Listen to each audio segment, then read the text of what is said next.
Hey there, history lovers! Before we dive into one of World War II's most terrifying moments, do me a huge favor. Hit that like button, smash subscribe, and drop a comment telling me where you're watching from. Are you from the United States? Russia? Germany? Somewhere else entirely? I love hearing from you all around the world. Your support keeps this channel going and helps us bring more incredible stories to life. Now, let's get into this.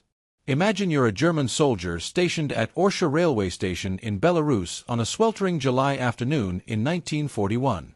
Your regiment has been conquering Soviet territory with ease for 3 weeks. Victory seems inevitable. You're laughing with your comrades, smoking cigarettes beside trains loaded with fuel, ammunition, and armor. The war will be over by Christmas, everyone says. Then you hear it. A sound unlike anything you've ever experienced. Not the whistle of artillery shells, not the drone of bombers, but a rising, howling scream that seems to tear the very fabric of the air. Before you can react, the sky erupts.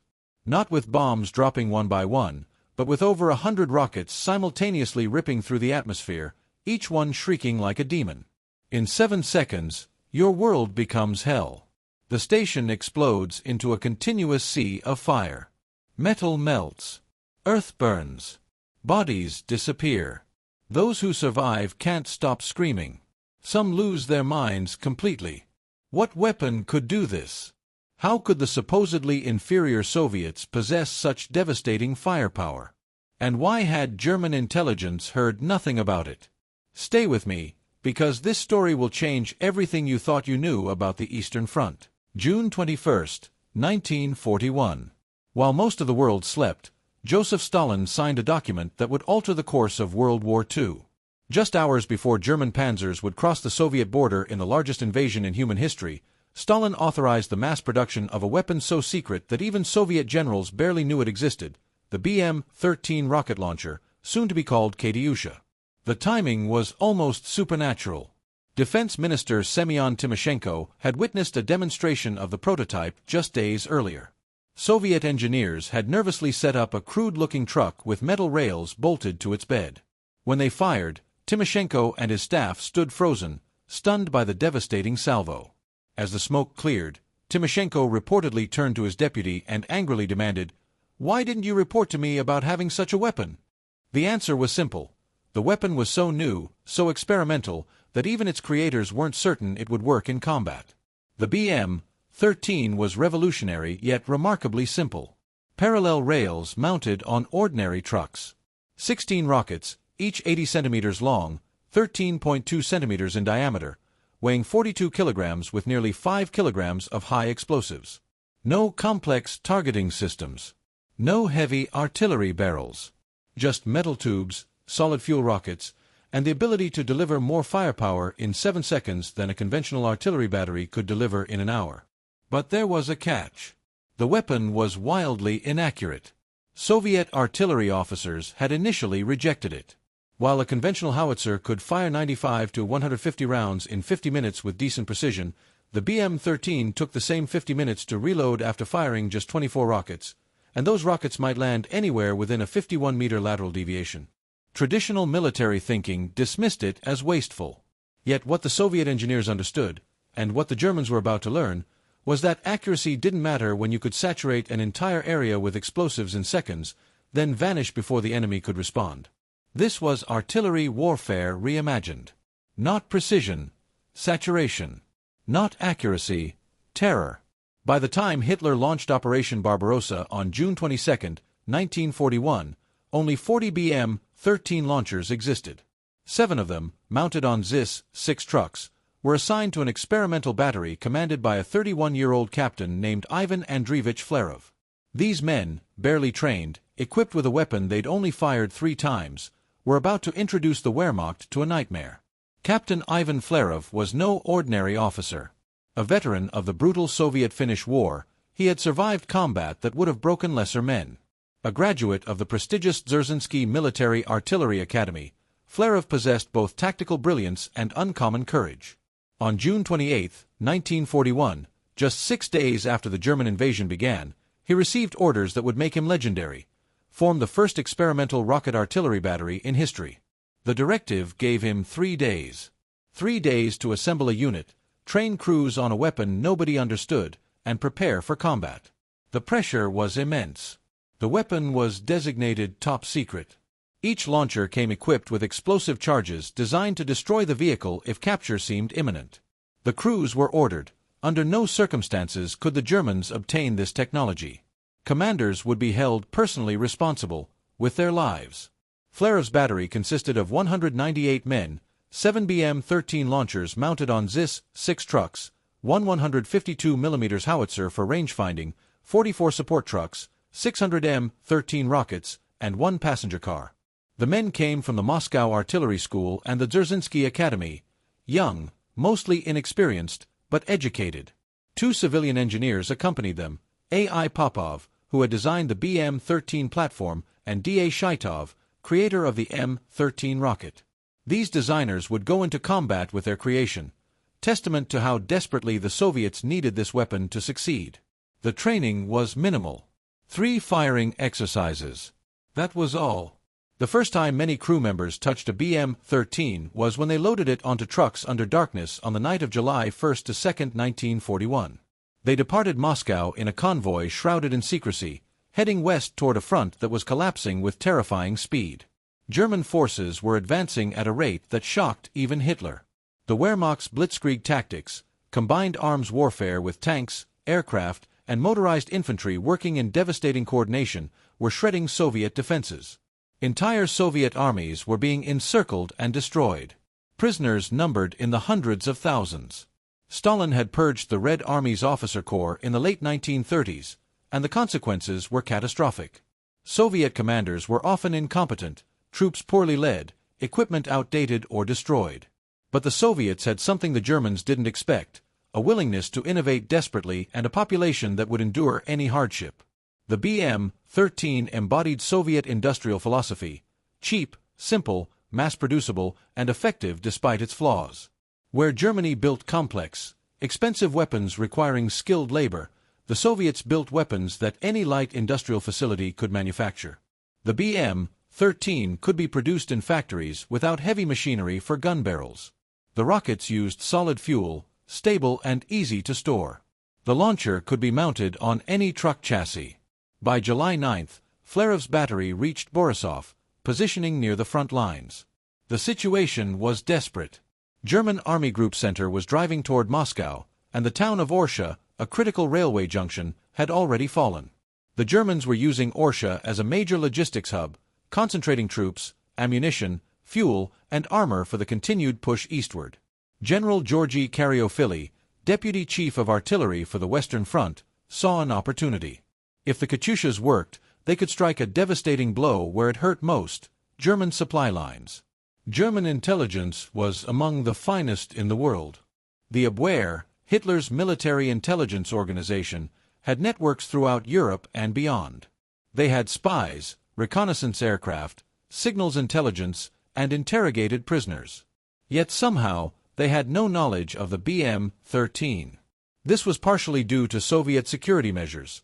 The weapon's development was compartmentalized, its existence denied even within Soviet military circles, but also due to German assumptions. The Wehrmacht entered the Soviet Union with profound contempt for Soviet technology and military capability. Nazi ideology portrayed Slavs as inferior, the Soviet system as dysfunctional, the Red Army as a rabble that would collapse within weeks. When German propaganda minister Joseph Goebbels spoke of the Soviet Union, he described Judeo-Bolshevik degeneracy, a nation incapable of producing quality weapons or mounting effective resistance. This wasn't just propaganda. Many German commanders genuinely believed it. Early victories reinforced these assumptions. The Wehrmacht destroyed thousands of Soviet aircraft in the first days, many caught on the ground. Soviet tank divisions, despite having more tanks than the Germans, were defeated through poor coordination and obsolete tactics. German panzer commanders reported Soviet formations that seemed bewildered, units that surrendered en masse, resistance that crumbled quickly. Hitler himself predicted the Soviet Union would collapse like a house of cards. But reality was more complex. The Soviets were indeed suffering catastrophic losses, but they were also learning, adapting, and revealing hidden capabilities. The T-34 tank, when it finally appeared in numbers, shocked German tank crews with its sloped armor and 76mm gun that could penetrate German armor at ranges German guns couldn't match. Soviet soldiers, though poorly led initially, fought with a ferocity that stunned Wehrmacht veterans. Cities that were supposed to fall in days required weeks of brutal combat. The BM-13 represented this hidden capability. Soviet engineering could innovate in unconventional ways. Where German weapons emphasized precision and technological sophistication, Soviet weapons emphasized simplicity and devastating firepower. The Katyusha couldn't hit a specific target reliably, but it could obliterate everything within a football field-sized area in seconds. German military doctrine didn't prepare for this approach.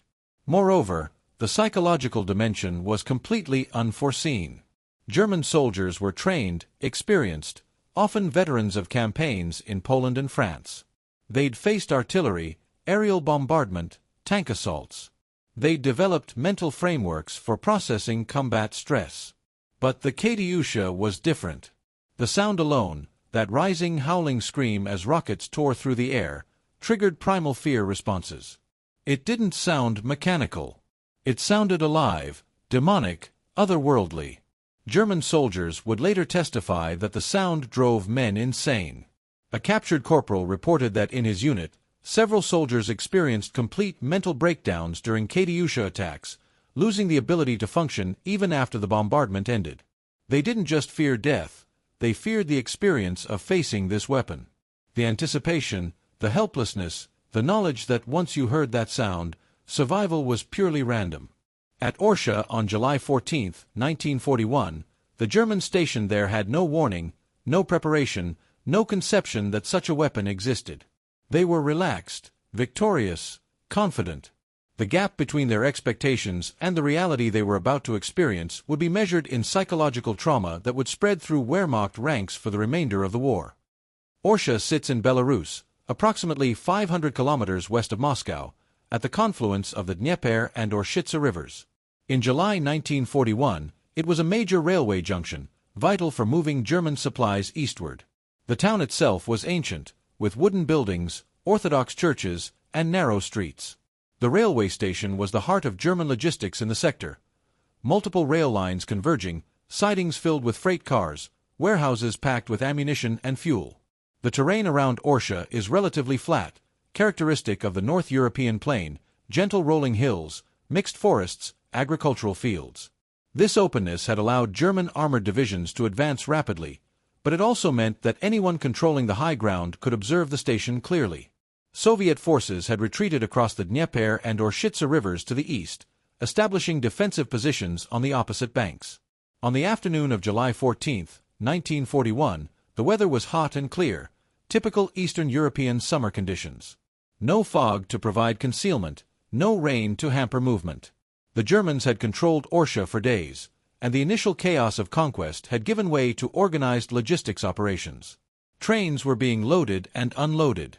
Troops rested between rail cars. Supply officers coordinated movements. Nobody expected enemy action. Soviet forces were in full retreat across the region. Captain Flerov's battery approached from the Soviet-held eastern bank. They moved through the night of July 13th to 14th, covering the final kilometers under darkness to avoid German reconnaissance. The mission was extraordinarily dangerous. They would be positioning within 5 to 6 kilometers of the station, well within range of German artillery if discovered. The ZIS, 6 trucks carrying the BM-13 launchers were not armored. A single artillery shell could destroy a launcher and kill the entire crew. The battery selected positions near the village of Gadichi, east of the Orsha River. The location provided several advantages: reasonable concealment in the tree lines, direct line of sight to the railway station, and, critically, multiple retreat routes. The entire tactical doctrine of rocket artillery depended on mobility. Fire everything in seconds, then flee before the enemy could locate and target you. If they lingered, German counter-battery fire would obliterate them. The Soviet tank escort that had accompanied them took up defensive positions. If German forces attempted to counterattack or capture the battery, the tanks would buy time for the BM-13s to escape. NKVD security troops, Stalin's secret police, surrounded the battery with orders to prevent any possibility of the weapons falling into German hands. The NKVD men knew that if the battery was overrun, they were to shoot their own personnel if necessary to prevent capture. Inside the trucks, crews checked electrical firing systems, aligned launch rails, and waited for orders. The civilian engineers, Popov and Shaitov, moved between vehicles, making final adjustments. These men, rocket scientists and designers, were about to experience combat for the first time. The courage required to accompany an untested weapon into battle cannot be overstated. At the Orsha railway station, oblivious to what was coming, German soldiers went about their duties. Multiple trains sat on the tracks, some loaded with supplies heading east, others empty, waiting to be filled.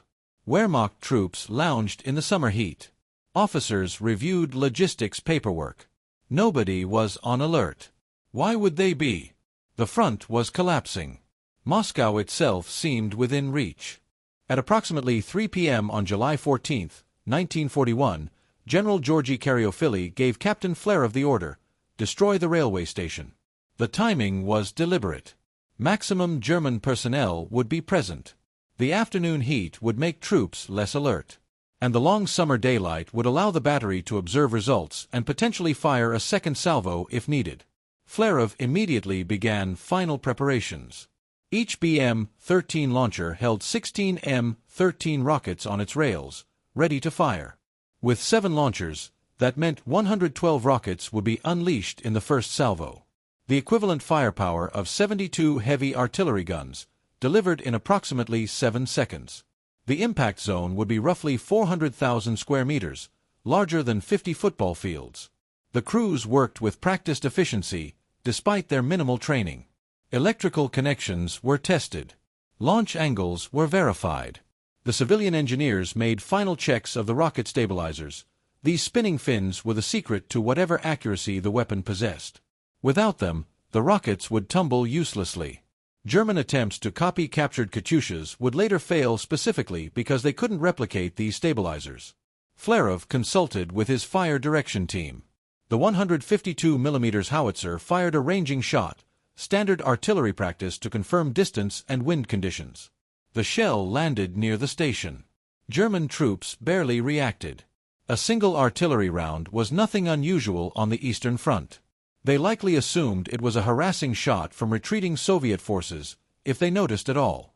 Inside the BM-13 trucks, crew members gripped their stations. The driver sat ready to accelerate immediately after firing. The electrical operator held the firing controls. Other crew members stood prepared to load new rockets if a second salvo was ordered. Everyone knew the doctrine: fire and flee, linger and die. The tension was unbearable. These men had trained for 3 days. They'd fired the weapon 3 times. Now they were about to use it against real targets, real enemies, in the most critical moment of their nation's existence.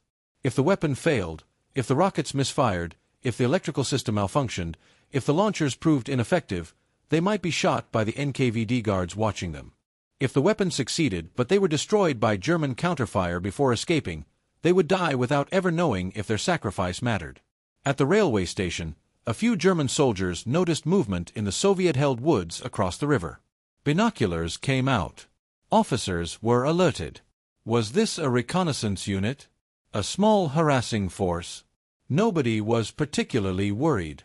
The Soviets were broken, fleeing, disorganized. What threat could they possibly pose? Then they saw the trucks. Unusual trucks with strange superstructures. Rails angled skyward. What was this? Some kind of artillery? But the barrels looked wrong. Too thin. Too many. Some officers later recalled experiencing a moment of profound confusion. This didn't match any weapon system in their intelligence briefings.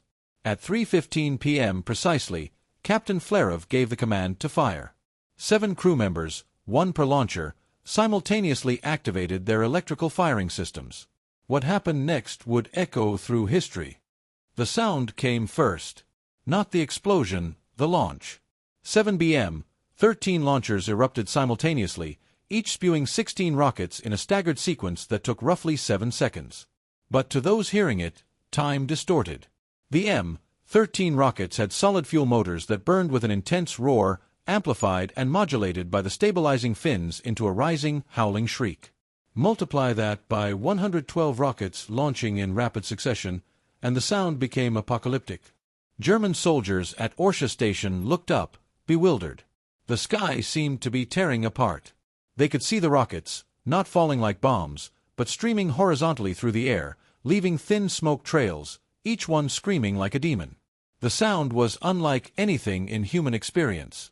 Veterans of the First World War, men who'd survived artillery barrages at Verdun and the Somme, would later say they'd never heard anything comparable.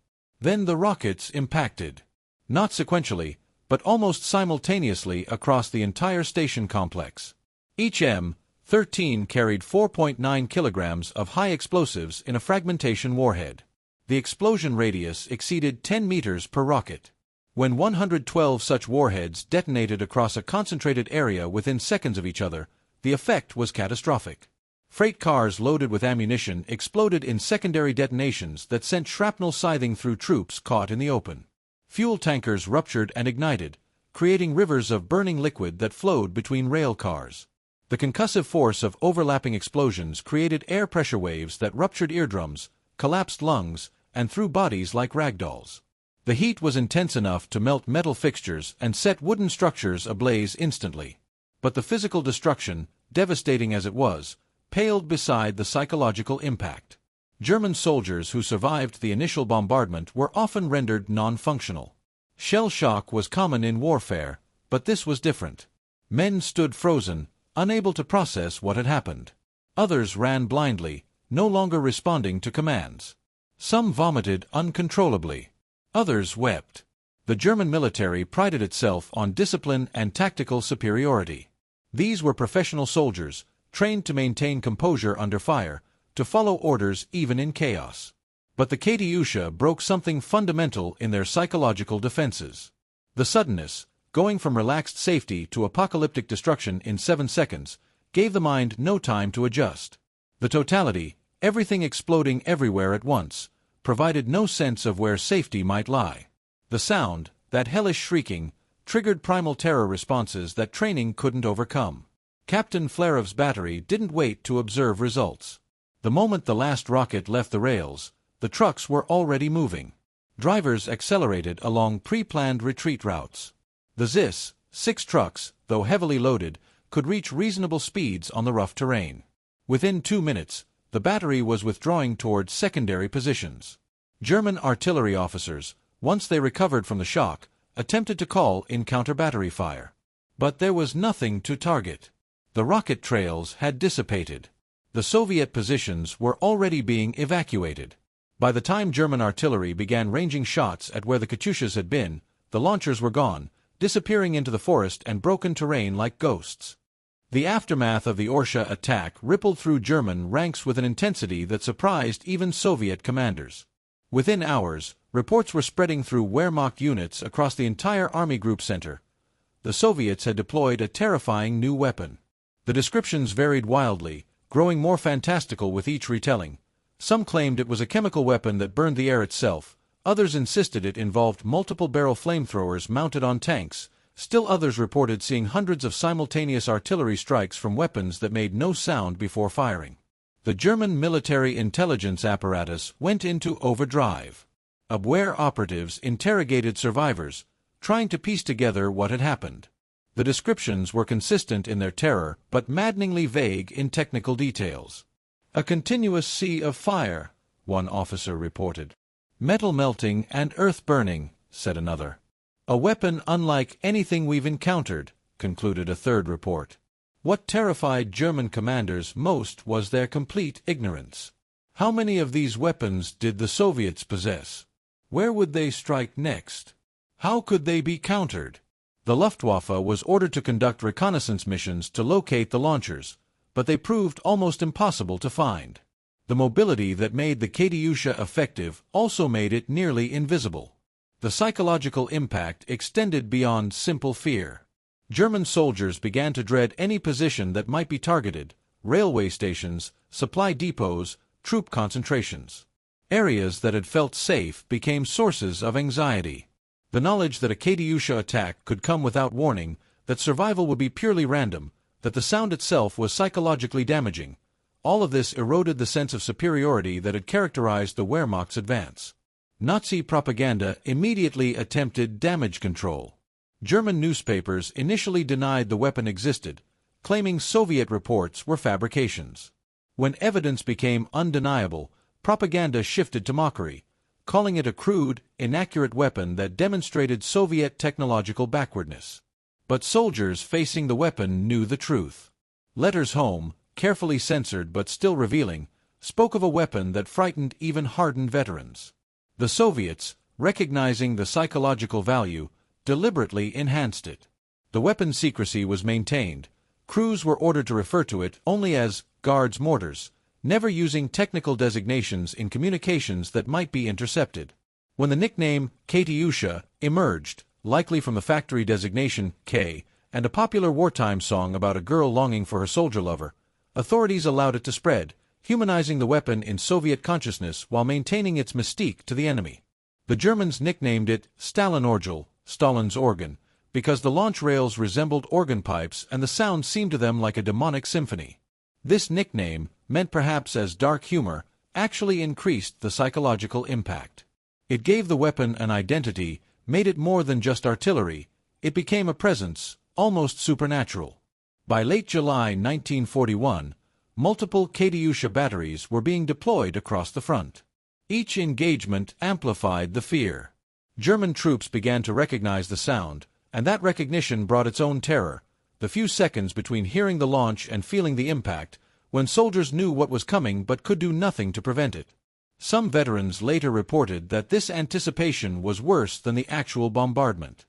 The first salvo at Orsha destroyed the railway station so completely that Soviet observers across the river initially thought they'd witnessed a massive ammunition depot detonation. At 3:15 p.m., the station had been a functioning logistics hub.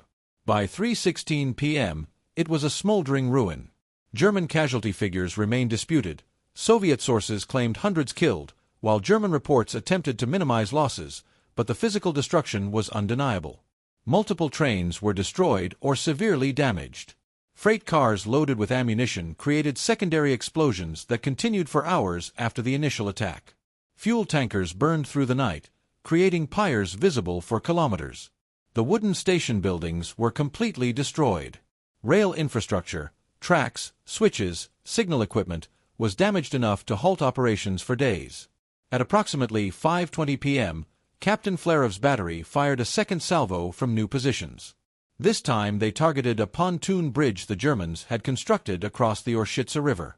94 rockets, one launcher had damaged electrical systems, obliterated the bridge and killed German engineers attempting to repair it. The bridge's destruction temporarily severed German supply lines in that sector. The tactical success was significant but not decisive in military terms. The Germans would rebuild the bridge, repair the station, and continue their advance. What made the Orsha attack historically important was its psychological and strategic impact. Word of the weapon spread rapidly through both armies. Soviet morale, which had been catastrophically low during the retreat, received a desperately needed boost. Finally, they had a weapon that could hurt the seemingly invincible Wehrmacht. Within days, two more Katyusha batteries, commanded by Lieutenants Alexander Kuhn and Nikolai Denisenko, joined Flerov's battery at the front. Stalin personally ordered the formation of 8 Guards mortar regiments. Production facilities that had been tooling up slowly now switched to maximum output. By the end of 1941, 554 launchers were in service. By the end of 1942, that number reached 3,237. Eventually, over 10,000 Katyusha launchers of various types would be produced. Captain Flerov's battery continued fighting throughout the summer and autumn of 1941. They fired on German positions at multiple locations, always following the same doctrine: fire, flee, survive. The battery became legendary within the Soviet forces, the men who had introduced the weapon that terrified the fascists. But their story would end in tragedy. On October 7, 1941, near the village of Bogodar, now in Smolensk Oblast, Flerov's battery was caught in a German encirclement during the Battle of Vyazma. The retreat had turned into a desperate fighting withdrawal. The battery found itself trapped, low on ammunition, the ZIS, 6 trucks immobilized in marshy terrain. Flerov faced an impossible choice. Surrender was forbidden. The weapons were too valuable, too secret. Abandonment was forbidden. The NKVD would execute him and his men for allowing the launchers to fall into German hands. So he gave the only order possible: destroy the weapons and fight to the breakout or death. The crews fired their remaining rockets at the encircling Germans, then placed demolition charges on each launcher. The explosions could be heard by German units closing the trap. Captain Flerov, severely wounded, personally triggered the charges on the command vehicle. Of the 198 men in Captain Flerov's original battery, only 46 survived the Vyazma encirclement. Ivan Flerov was not among them. He died from his wounds after destroying the last launcher, ensuring the Germans captured only fragments and debris. Soviet authorities initially listed him as missing. It wasn't until after the war that his fate was confirmed. In 1963, he was posthumously awarded the Order of the Patriotic War, First Degree. In 1995, President Boris Yeltsin named him a hero of the Russian Federation. Monuments now stand in Orsha, at the village of Bogodar, and in other locations where Flerov's battery fought. The Katyusha itself became one of the most iconic symbols of Soviet resistance and eventual victory.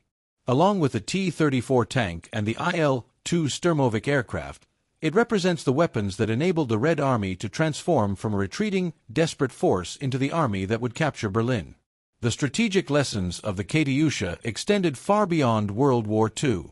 Multiple rocket launcher systems became standard in modern militaries worldwide.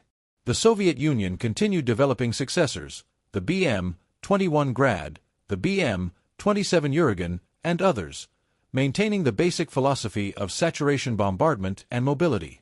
American MLRS systems, Chinese Type 63 rockets, and countless other weapons trace their lineage to the principles demonstrated at Orsha in July 1941.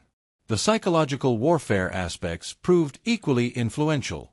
Military planners recognized that weapons designed to maximize psychological impact could be as strategically valuable as purely destructive capability. The Katyusha's sound, its visual spectacle, and the helplessness it induced in targets became studied components of modern psychological operations. For the Germans, the Katyusha represented a fundamental miscalculation.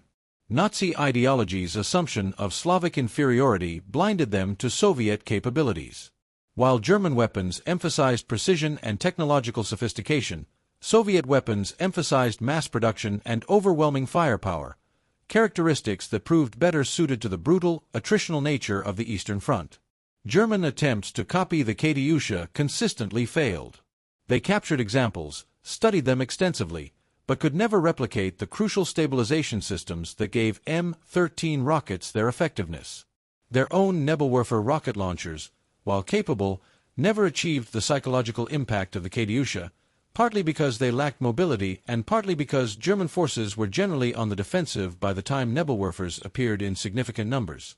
The broader lesson concerns innovation under pressure. The Soviet Union in 1941 was facing potential annihilation. The Red Army had lost millions of men, thousands of aircraft and tanks, vast territories. Yet Soviet engineers, industrial workers, and military leaders found ways to innovate, improvise, and adapt. The Katyusha, conceived in peacetime but perfected under the most desperate wartime circumstances, exemplified this capacity. Captain Flerov and his crews demonstrated courage of a particular type, not the dramatic heroism of charges against impossible odds, but the quiet bravery of doing their duty with an untested weapon, knowing they might die not from enemy fire but from their own security forces if they failed to protect the secret. They succeeded, and their success changed history. So there you have it. The story of how a howling, shrieking weapon that Soviet artillery officers initially rejected became one of the most feared instruments of war on the Eastern Front. The Katyusha wasn't just about explosives and rockets. It was about psychological warfare, about mobility revolutionizing artillery, about innovation under the most desperate circumstances imaginable. Captain Ivan Flerov and his crews sacrificed everything to ensure this weapon succeeded in its baptism of fire at Orsha. When you hear stories about World War II, remember that it wasn't just about who had the biggest armies or the most tanks. It was about innovation, courage, and the willingness to try unconventional solutions to impossible problems. The Germans learned this lesson the hard way. Underestimating your enemy's capacity for innovation can be fatal. Now I want to hear from you. If you were a Soviet commander in July 1941, would you have approved deploying such an experimental weapon in combat? Or would the risks have seemed too great? Drop your thoughts in the comments. And if you enjoyed this deep dive into World War II history, please like, subscribe, and share this video. More incredible stories coming soon.